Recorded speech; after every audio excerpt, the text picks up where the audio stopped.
everybody, and again, welcome to our career speaker series. So my name is Mauro Perez. I am one of the college success advisors here at Fulfillment Fund. My role here at Fulfillment Fund is just to help our college students by giving them access to resources, providing guidance to them while they're in college to help them succeed.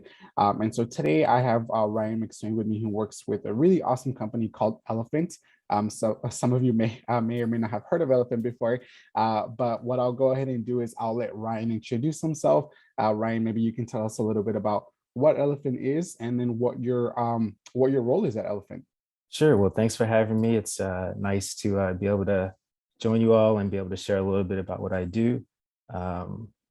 Ryan, I'm a designer slash creative at Elephant, based in San Francisco. We also have offices in New York and LA. So basically, Elephant is a creative company that builds brands and experiences for new and established brands and companies. Our goal is to, try to strengthen the connection between people and the brands that they interact with, and also, explore new areas of how, people communicate, how they shop, how, how you watch video, how you, play games and all these sorts of things. So it's a pretty cool place to go to work. Yeah, no, awesome. Thank you for sharing that. So I think it's good to kind of get a sense of, again, like what Elephant is as a company. And I think it's also great to, to hear that there are these roles out there that maybe students at one point will hear about, but maybe haven't heard about just yet. So can you tell us a little bit about like what your role is and maybe what your day-to-day looks like? Sure. So on a day-to-day basis, I work for a pretty large client that we have. It's a tech company here in the Bay Area, but I pretty much help them manage their communication. So, most companies have a team that puts out press releases, who puts out content about their products or services. And so I work with a team of photographers, writers, illustrators, people who actually build these products and build these experiences for people, and put them into a storytelling format that goes out to news media, goes out to customers, goes out to all sorts of type of people who follow this company. And so it's a pretty cool experience because, like I said, it's a pretty pretty reputable company, and so a lot of people get excited about the things that they put out there. And so yeah, and then aside from that, I also, with Elephant, work on other projects. That's one of the cool things about working in a creative company like Elephant is,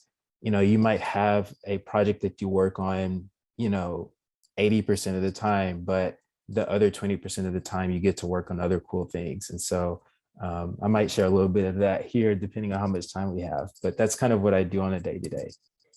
Got it. No, yeah, definitely. Feel free to share, whatever you would like to share with us and with our students. And it sounds like you kind of do a lot. Not kind of, you do a lot, and it sounds like you're also working with a lot of individuals as well. And I guess like as you started jumping into this career, how did I guess like where did the idea or where did the passion to start working in design come from? Yeah, well, I think I have a slide that I wanted to share because I think it's pretty cool. Yeah, At least definitely. it's meaningful to me. So let me see if I can get that to work here. Okay. All right. Can you see on the screen here? Yes, yeah, we can see it. Okay. But anyway, I'm showing this right here because it's one thing that I worked on when I was in high school. It was the yearbook. And that's sort of like where my passion came from. I joined when I came in as a freshman, I was like, hey, I really want to be on the yearbook staff. And I remember the person who was over it, they were like, oh, this takes a lot of experience and, you have to take all these different courses, but I was really determined to want to do that. And so I ended up, going through the prerequisites that were required for that.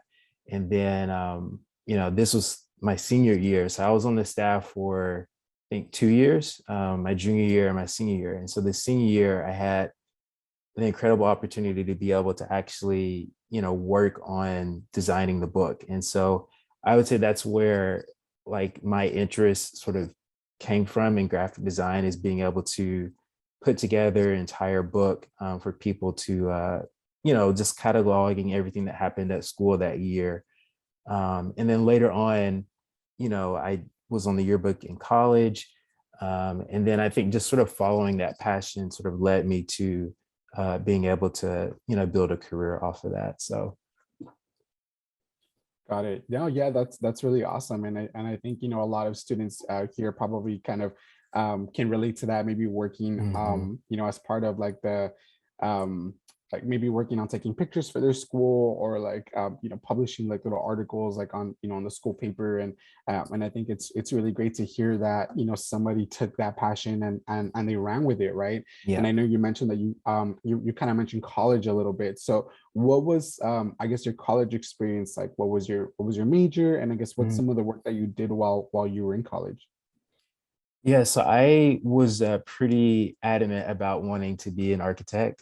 So, ironically, like this high school yearbook that I just showed you, the yearbook advisor that I had, she was saying, Ryan, you really have, sort of a knack for this. You should go to school for graphic design. But all my life, I was, looked up to, people in my family who were architects and draftsmen, and I was like, that's what I want to do. And so that's initially what I went to school for. I pivoted a little bit, I'd say like my junior or senior year, and decided that architecture wasn't what I wanted to do. And so I ended up falling back on graphic design as something that I wanted to pursue a career in. And so, um, I had a really great experience at the school that I went to. Even though I spent the majority of my time in architecture, um, I still think that there are things that I learned from that experience that still influence the kind of work that I do today. Kind of like the work ethic and sort of the aesthetic of like architecture, um, you know, comes into the work that I'm doing now. So. I didn't know that. That's awesome. And sorry if you hear the sirens going on right now, It's all but good. but no, I think you touch on a really good point of this idea that you started college with a particular major, maybe a particular career in mind, Mhm. and then halfway through, or maybe like sometime in, you decided, what, maybe this isn't like what I really ultimately want to do. And I Mhm. think it's good for students to hear that, because we have a couple of seniors that are on a few months away from graduation and starting their college career, and I think it's also good to know that when you pick a major, you don't necessarily have to stick with that.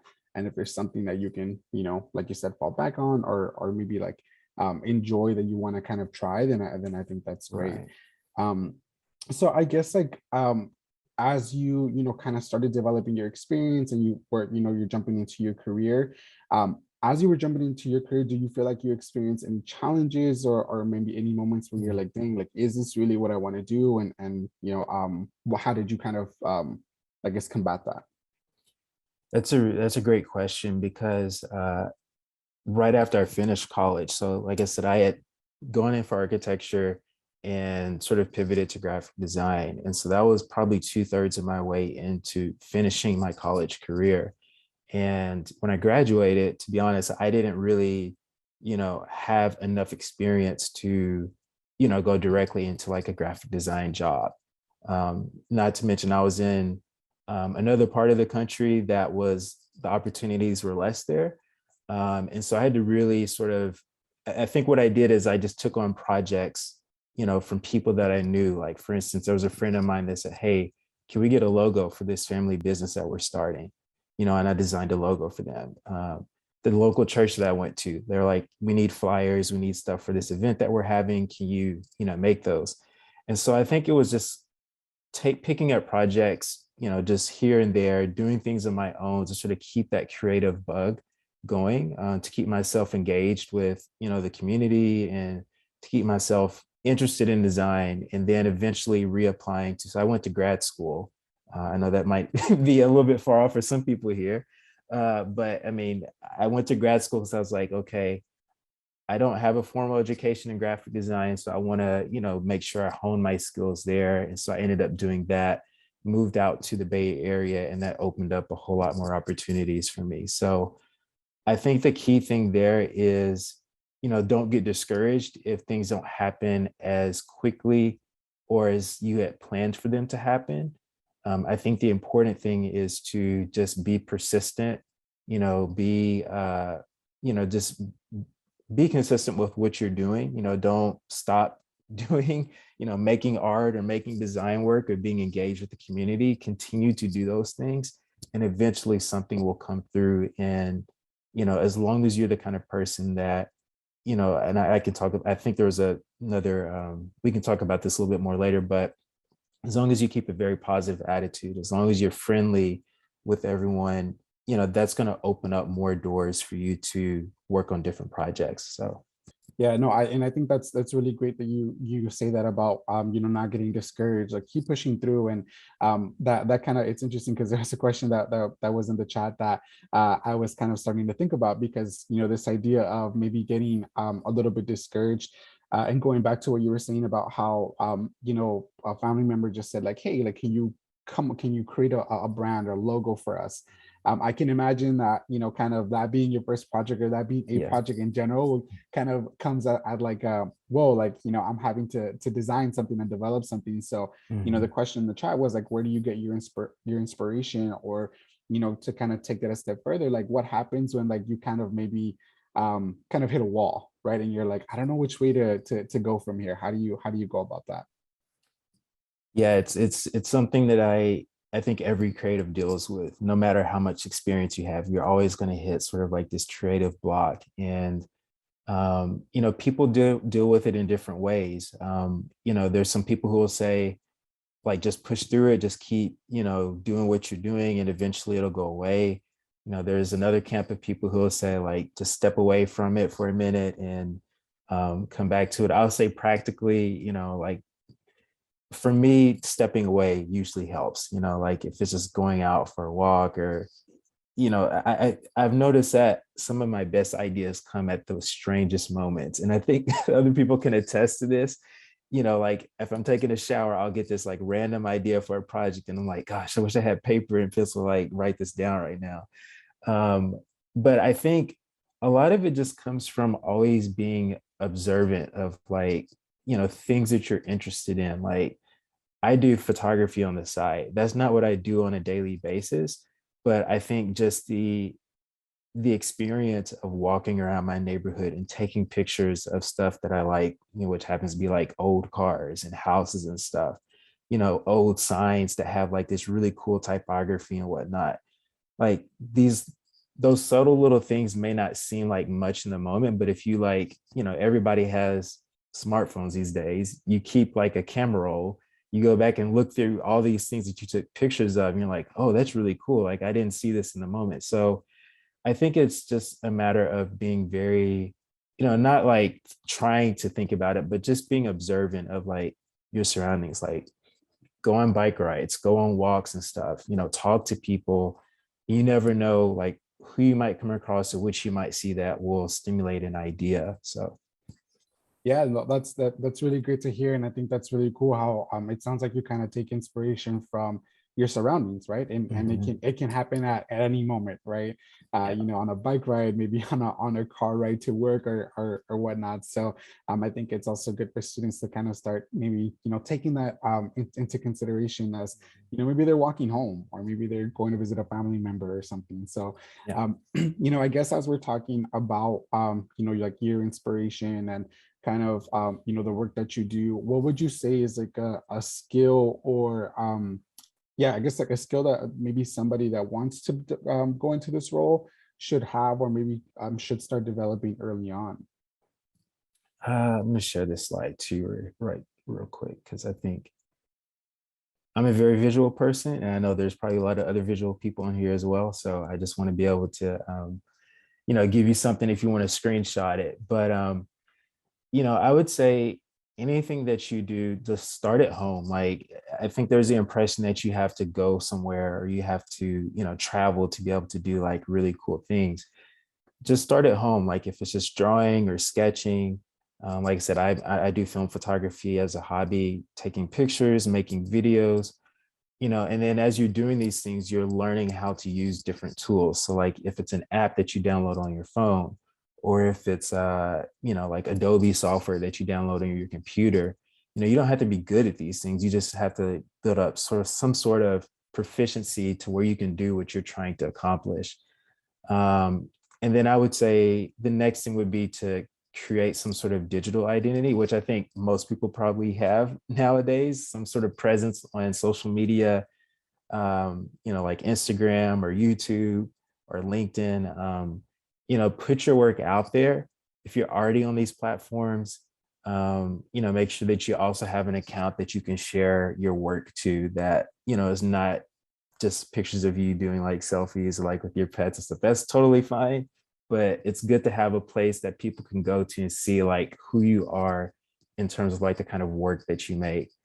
So yeah, I would say that's like a good entry into it. Like beyond that, I would say just participate in in-person events, be yourself, show others that you're interested in their work. And then of course, as we've kind of been talking about, going to school is a great opportunity to learn from professionals in the field, being able to engage with other people who share similar interests, and being able to like engage with those people on a constant basis.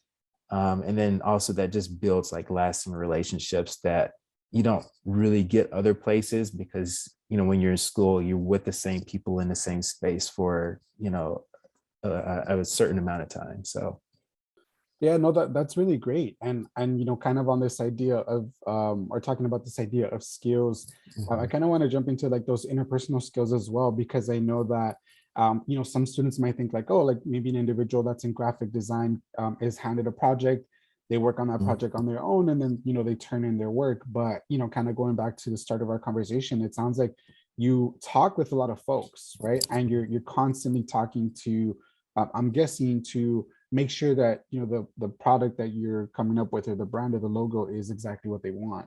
So how do you, I guess, like manage those conversations? And maybe how would you encourage somebody who's maybe on the more shyer side, or introverted side, to jump into that?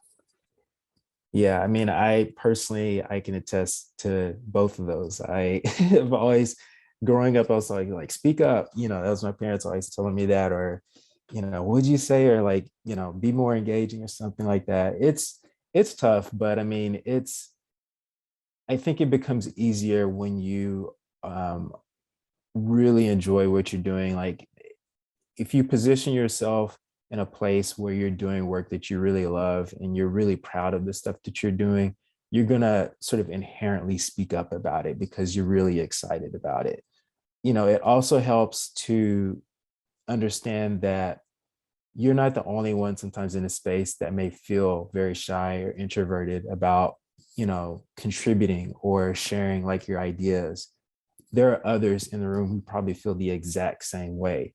And, it's kind of ironic is because it's like, okay, well, the only way that, for me personally, the only way that I feel comfortable in a space talking to people is if I get the sense that they care about what I'm doing, if they're listening to what I'm doing. And so, it helps for, someone to break the ice, for someone to, even if it's something as simple as like, hey, I really like this design that you made, or I really like this logo or this artwork that you made. Like, how did you do that or something? It doesn't have to be anything really, grand or to have a whole conversation about, but just these like little things to make people feel good about the work that they're doing, in a team dynamic that really goes a long way, because then everybody starts to get that sort of bug of like, oh, like I really, want to contribute. I want to like, feel good about the work that I'm doing. I want them to feel good about the work that they're doing. And so I think that kind of helps at least me and others break out of that feeling of like, oh, I can't say anything because, oftentimes it's like, I don't want to say anything that's going to be wrong or something, or what I'm saying is not valuable, which you do have to say is valuable. It's, we just have to, put it out there and just be positive about it, be friendly about it. These are things that we kind of know on a just at a human level, treat others the way that you would want to be treated. I know this kind of cliche to say, but these things are pretty important to, keeping a team working productively. So Yeah, no, that's really great to hear. And I think you're absolutely right. Like, I really liked how you started with that idea of kind of working with a passion. And when you work passionate, or I guess when you're doing work that you're really passionate about, Mhm, that I guess that part that of just talking about your work just kind of comes mhm. naturally, Yeah. right? And I guess kind of going back to what we were talking a little bit earlier about, like, as you're working on projects, I think one of the things that's really important in any field is this idea of like being receptive to feedback, right? So Mhm. how do you feel like your approaches to getting feedback? How do you process that, and how do you apply it to your work? Yeah, I would say anyone who's gone through art school, you'll learn very quickly that getting feedback is just something that you have to, be able to, take and, not take it personally, but look at it as, especially like I said, in art school, for those who might be interested in going that path, it's often others can be very critical of the work that you're doing. And again, it's not necessarily, take thrown at you personally.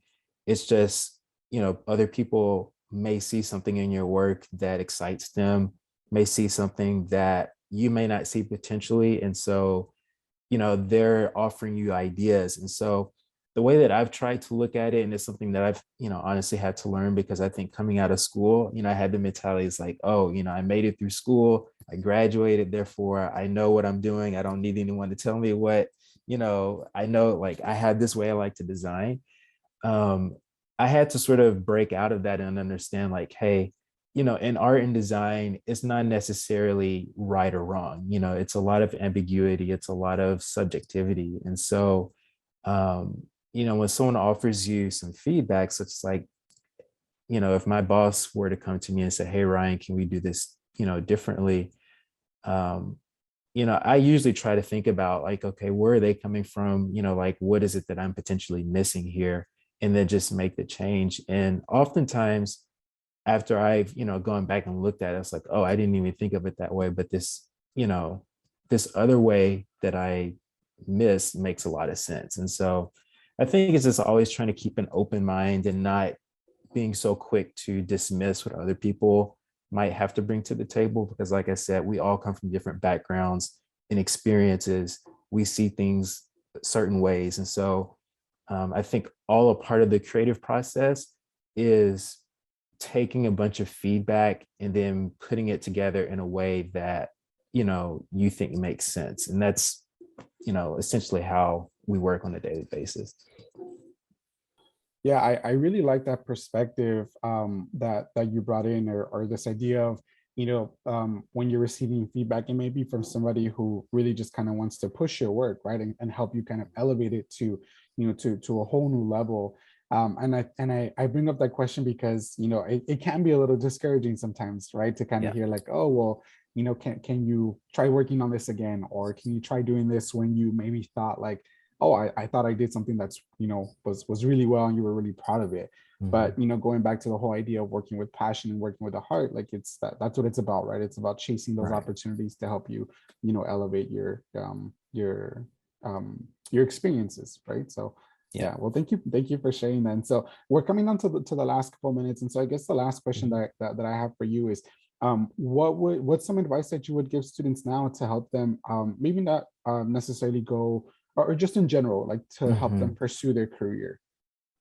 Yeah, I'm going to share one more slide for this because like I Yeah. said, I got something that might be helpful. So the first thing I would say is trust your intuition. Usually that gut feeling that you're getting is telling you something important. It's not just a lunch that you had earlier that day. Um, you know yourself better than anyone else. And I have to try to remind myself of this every day, even to this, like, recently, is, oftentimes you'll doubt yourself about what you're doing. And sometimes that's because it's like, well, you know, I, I may not feel confident about what I'm doing right now because it's new to me, or it's not something that I'm good at. Um, you know yourself better, and like the kind of stuff that you do is inherent to you. Like everyone is unique.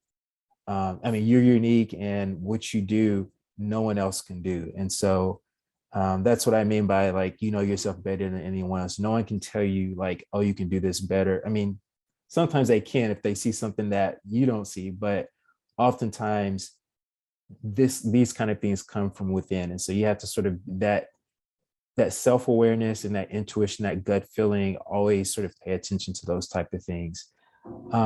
Be open to change. I think we kind of touched on this a little bit, but it doesn't have to, it can be physical, it can be going to a different city.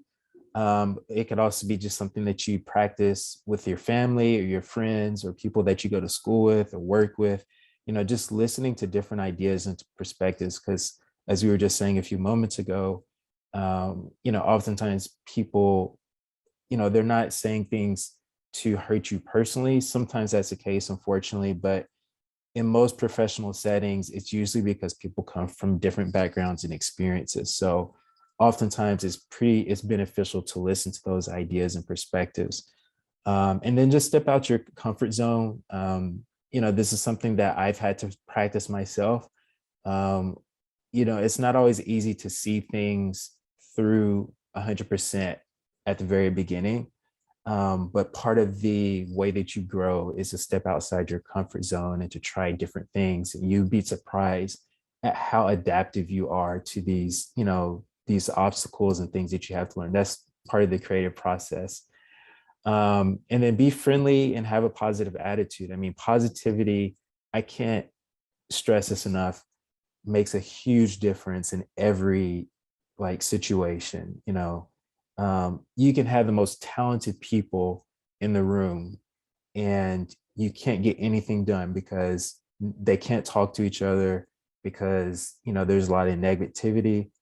But you could have people who may be less talented, if you want to put it that way, but have all the positivity and have all the willingness in the world to want to do great work and to make good stuff, and are able to be way more productive. And so just remember that, even if you might have a shortcoming in an area, you may not be as skilled in one area, you can always improve these things.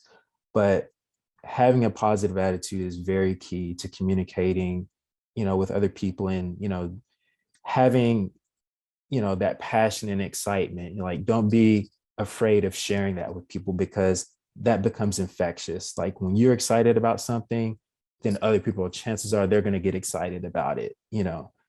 I think there's a quote that I really like from Maya Angelou, and it's, at the end of the day, people won't remember what you said or did. They'll remember how you made them feel. And I think there's so much to that. That's true. It's, when I look back at experiences that I've had, sometimes I can say, oh, I had this job and I remember I learned how to do this when I was on that job, or, I didn't, this is an area that I was weak in or whatever. I might remember those things, but what I'm going to remember the most is the boss that I worked for, the coworkers that I worked for. How did they treat me when I worked at that place? And the experience that I've had that have been the most positive, the greatest memories I've had was, oh, I remember this person was very supportive of me when I was struggling in this area, or this person really helped me get past this obstacle that I was dealing with on this project. And so, I think that's one thing that I would sort of impart is just, treat people, well. I feel like in the world today, that's kind of, being put on the back burner, but just, remember that that's always an important thing.